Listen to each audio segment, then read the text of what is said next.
De volta com a sabatina com o candidato a deputado estadual, capitão Lídio, do PSC. Neste quarto e último bloco, nós iremos a 15 minutos como nas sabatinas anteriores.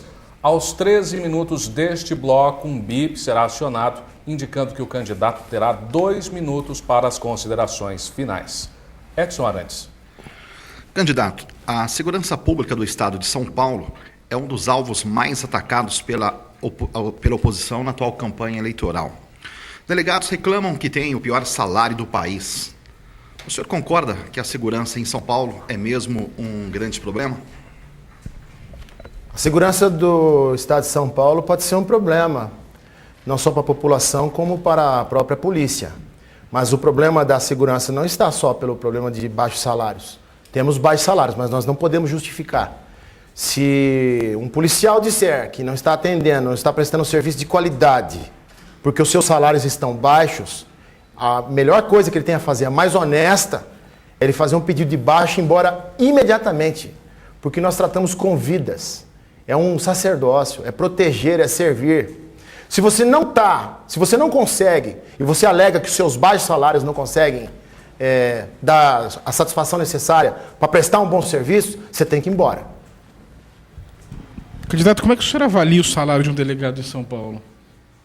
Não só do delegado é ruim, como de todos os policiais é ruim.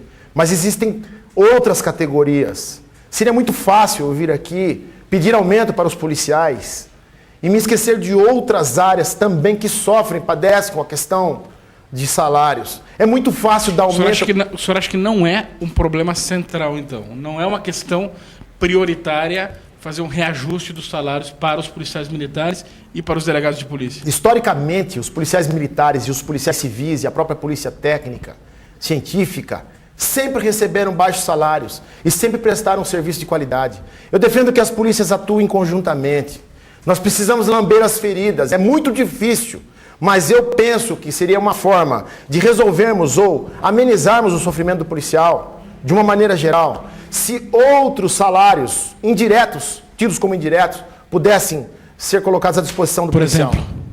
Por exemplo, um policial poder comprar um carro com com algum tipo de imposto subsidiado, como um taxista, por exemplo. Filhos de policiais, de um modo geral, que ingressem na faculdade particular, não podem cursar, porque é caro. Se for fazer uma medicina, é R$2.000, R$2.500, R$3.000. E ainda que seja uma faculdade pública, se ele sair de Franca e for para Ribeirão Preto, eu quero saber quem é que paga a República? Quem é que paga a comida? Então, algumas medidas poderiam amenizar o sofrimento. Agora, alguém precisa fazer alguma coisa. Eu tenho visto policiais militares com malas nas rodoviárias, seja em São Paulo, seja em Campinas, e não podem entrar num ônibus, e o ônibus está vazio. Eu pergunto, por quê? Então, a minha atuação, ainda que mínima, ela pode minorar o sofrimento de um monte de policiais. Ele pode chegar antes em casa, ele pode ver a família, pode ver o filho. É isso que nós queremos. Não precisa, se não puder dar um aumento, porque existe a lei da responsabilidade fiscal, e isso é sério, isso veio para ficar. Não adianta sair dando aumento, como alguns governos fazem, porque vai estourar nas mãos de alguém. Eu quero saber quem paga a conta. É isso que eu quero saber.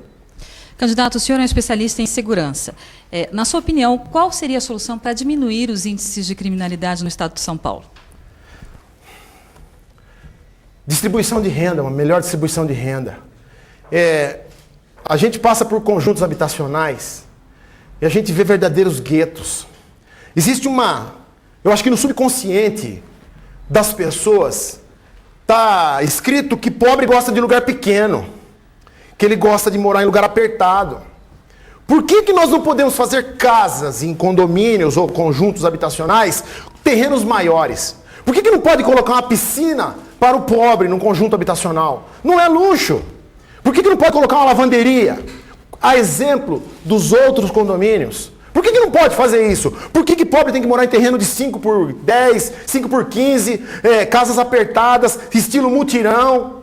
Por que é que o policial tem que ficar concorrendo na mesma faixa de trabalhadores que ganham 1, 2 salários mínimos?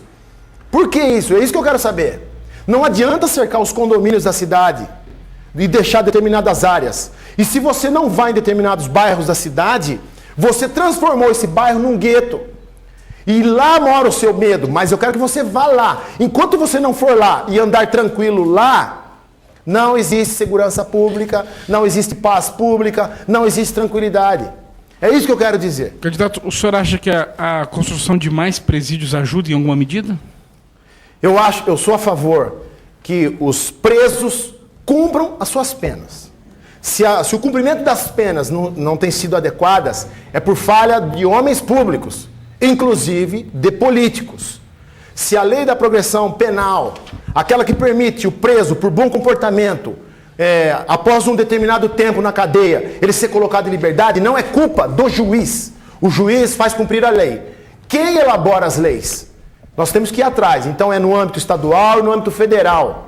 Se você dá um benefício, você também não pode reclamar. Agora, nós temos que parar com a mania de apenas tomar providências e criar leis quando uma autoridade ou quando um nome famoso do país ele sofre um determinado tipo de violência. Eu quero saber quem responde para os pais que estão sofrendo violência nos bairros da cidade, nos pequenos aí, que ganha salário mínimo ou menos, ou faz bico e sofre violência e paga pedágio em alguns bairros. Pode não pagar aqui em Franca, mas paga na maioria das cidades. O ladrão entra, toma as coisas dele. Então, o cumprimento da pena é fundamental. Agora, para isso, o preso não pode ser castigado, o preso tem que trabalhar, ele tem que ressarcir o erário público, ele tem que ressarcir o dano, ele tem que pagar pela comida, mas não vai ser chicoteando o preso. Senão nós fazemos apenas legalmente a mesma coisa que ele faz com as outras pessoas. Mas aí também o senhor coloca essa questão várias vezes e é importante repetir. As leis brasileiras, por exemplo, não obrigam o preso a trabalhar. Ele trabalha se quiser. Não é essa permissividade excessiva nossa, né? Esse bom mocismo exacerbado que complica as coisas, porque ninguém é obrigado a nada, né? Ele entra na cadeia e pode ficar dormindo, destruindo e gastando tempo à toa. Não tinha que haver uma obrigação de que ele trabalha para pagar o que ele consome? A Constituição Federal Brasileira proíbe trabalhos forçados. Em outros países, eu cito os Estados Unidos porque é a realidade que eu tenho mais conhecimento. Lá, o preso é obrigado a trabalhar e prestar serviço à comunidade acorrentado. Ele vai na rua, ele faz a jardinagem, ele varre a rua, algemado. Constrói a estrada. Ele é identificado como um preso, mas ele tem um tratamento digno. Pelo menos deveria ter. Se não tem, eventualmente. Mas o que eu vi é que os presos pagam. Esse é um problema. O problema do cumprimento de penas no Brasil... O senhor acha que isso é alternativa melhor ou pior que a nossa?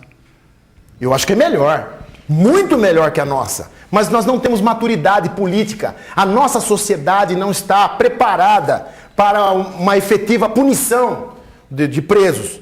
Por isso que eu sou contra a pena de morte, porque no dia que colocar a pena de morte na televisão, vão chover abaixo-assinado aos milhares, aos milhões, porque nós somos sentimentalistas. Mas tem gente morrendo na mão de marginais. Tem gente morrendo na mão de marginais. Então nós temos que cumprir a pena. O preso tem que ficar fechado. Integral. Agora, se existe o benefício de colocá-lo depois de um ano fora, a sociedade é que tem que gritar. Se ela não gritar, as coisas vão continuar do mesmo jeito. Candidato, há 20 dias, a equipe do plano de governo do candidato Geraldo Alckmin veio a Franca ouvir as reivindicações da população. O Sim de Franca pediu que o ICMS para o setor calçadista seja reduzido gradativamente de 12% para 7%. O senhor acredita que seja possível? É possível se for feito um estudo sério e criterioso. Nós não podemos imaginar que apenas beneficiando a nossa comunidade, sem prejudicar outras, não tenha outros efeitos. Nós temos que estudar. Eu defendo a desoneração de uma maneira geral, mas eu sou contra a guerra de impostos, baixar de maneira irresponsável. Agora, eu sei que é um reclamo geral do empresário de que os impostos inviabilizam a criação de postos de trabalho. Eu sei disso. Eu sei de empresários que negociam a folha de pagamento com bancos e pagam juros altíssimos. Mas esse é o país que nós vivemos. Nós temos que fazer correções pontuais, pouco a pouco, nós temos que avançar. Agora, eu defendo a redução de impostos, mas eu seria irresponsável se eu viesse aqui, sem o conhecimento de causa necessário, simplesmente defender de 12 para 7. Mas eu penso que toda diminuição de impostos, sobretudo no Brasil, onde os impostos são tão mal aplicados, Eu defendo que o empresário, aquele que tem que ser reconhecido, ele tem uma função social, ele possa ser beneficiado, porque quando o empresário é beneficiado, ele beneficia as pessoas que estão à sua volta. O funcionário não vai perder posto de trabalho, ele vai sustentar a família dele. Eu defendo a redução de impostos, Candidato. mas de maneira responsável.